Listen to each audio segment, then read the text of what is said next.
Assalamualaikum warahmatullahi wabarakatuh. Salam, Om Swastiastu, Namo Buddhaya, dan salam kebajikan bagi kita semua. Yang terhormat Bapak Ibu Dewan Juri, Panitia Warisan Buku Musyawarah Guru Mata Pelajaran Bahasa Indonesia, anggota Musyawarah Guru Mata Pelajaran Bahasa Indonesia, dan juga para pendengar yang saya hormati. Puji syukur mari kita aturkan kepada Tuhan Yang Maha Esa atas rahmatnya yang melimpah pada kita sehingga kita dapat bertemu secara virtual dalam video resensi kali ini. Bapak Ibu pendengar yang saya hormati, apakah Anda pernah membaca buku yang membuat Anda berpikir berhari-hari lamanya setelah selesai membaca seluruh isi buku tersebut? Pernahkah Anda merasa bahwa isi buku ini yang dirilis beberapa tahun silam ternyata bisa relevan dengan kondisi zaman sekarang? Maka dari itu perkenalkan nama saya Benito Puranira, murid kelas 9 dari SMP Santa Maria Surabaya yang akan meresensi sebuah novel berjudul Laskar Pelangi yang ditulis oleh Andrea Hirata.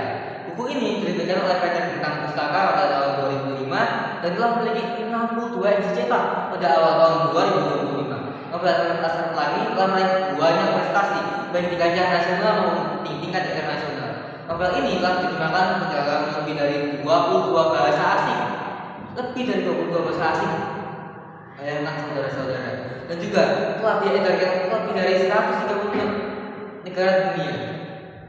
Buku ini bahkan masuk dalam deretan buku terlaris di tingkat internasional. Novel Laskar Pelangi merupakan novel yang terinspirasi dari kisah nyata kehidupan Andrea Hirata selaku penulis. Berdasarkan desa Gantung, Kabupaten Gantung, Belitung Timur di tahun 1974, novel ini bercerita tentang kehidupan Ikal sebagai tokoh aku, guru-gurunya, rakyat Belitung, dan juga teman-teman Ikal. Sebagian besar dari anak-anak yang pendidikan di SD Muhammadiyah Gantung merupakan anak dari para nelayan, kuli, dan juga penambang timah di pulau dengan perolehan kekayaan timah terbesar di dunia. Hal ini berbanding terbalik dengan masyarakat asli di sana yang kurang mampu. Realitas itu yang diterima oleh seluruh kalangan, mulai dari para orang tua bahkan anak-anaknya. Kisah dalam novel ini dimulai dari SD Muhammadiyah Gantung yang hampir tutup karena kekurangan murid. Namun akhirnya akan berdiri dengan 10 siswa karena Harun, anak dengan gangguan jiwa yang menjadi penyelamat bagi 9 orang temannya. Tokoh Ikal adalah anak miskin yang cerdas, berempati, dan berkawan dari lingkungannya. Ia sebangku dengan Lintang. Selain itu, Lintang digambarkan sebagai kuli kooperatif yang jenius, kerja keras yang berasal dari keluarga nelayan miskin. Ia dengan senang hati bersepeda 80 km lamanya dan 80 km pulang pergi untuk memuaskan dagangnya akan ilmu pengetahuan. Jangan lupakan mahar seorang tukang warung kelapa sekaligus seniman yang imajinatif, kadang tak logis dan juga sering diremehkan karena pemikirannya yang kadang di luar akal sehat manusia. Namun ia berhasil mengangkat derajat sekolahnya dalam karnaval 17 Agustus. Laskar Pelangi juga diramaikan oleh Ucai, anak yang lucu, cerewet, dan juga membuat suasana ramai. Sahara, satu-satunya perempuan dalam kelompok ini yang paling tak beragama, berprinsip kuat akan ajaran Islam.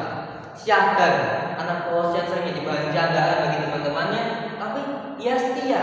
Dan juga Akyong, anak yang ceria, spontan, dan juga dari sahabat setia dari Goreng, anak yang kuat secara fisik, agak keras kepala sih, tapi ya baik hati. Selain itu, kita juga dikenalkan dengan Rapani, anak yang tampan, dia juga terkenal, dan juga ada Harun, orang yang berkebutuhan khusus, yang menjadi simbol kelulusan dan kesederhanaan dalam kelompok itu.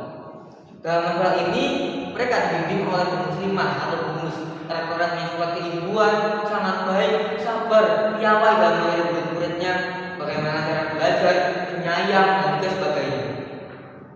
Tidak hanya muslimah, ada pahlawan Nur yang dia merangkap jabatan yakni guru sekaligus kepala sekolah SMP Muhammadiyah Gantung.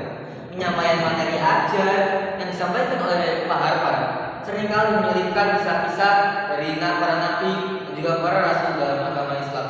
Di novel ini, kisah perjalanan mereka dalam menjalankan pendidikan di SMP Muhammadiyah Gantung ditemani oleh berbagai tantangan, ragam emosional, juga rasa bahagia, sedih, mengharukan, bahkan dramatis.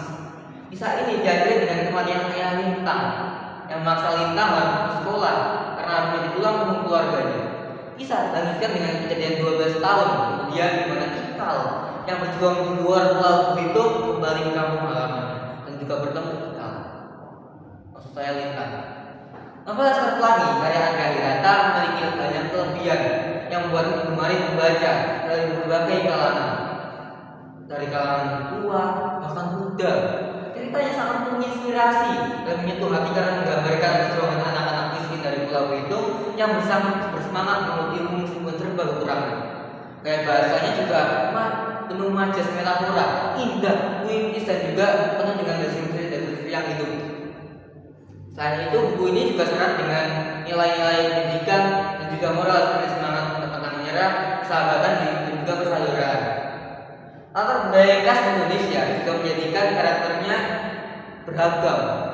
Karena kita tahu bahwa Indonesia memiliki prinsip Bhinneka Tunggal Ika.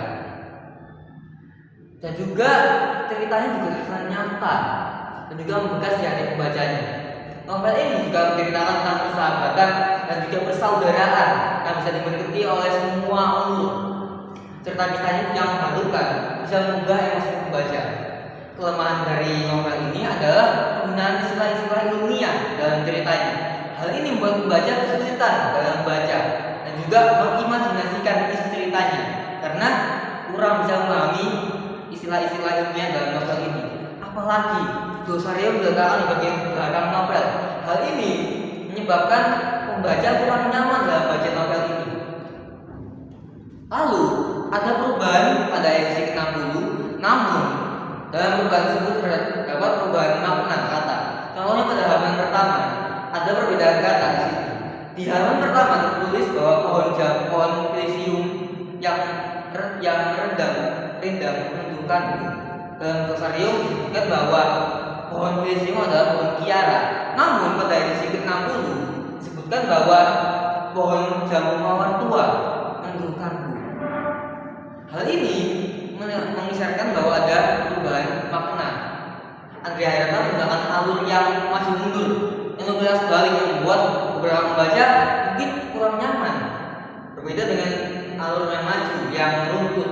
Apalagi dalam setiap peristiwanya tidak ada waktu spesifik, keterangan waktu spesifik.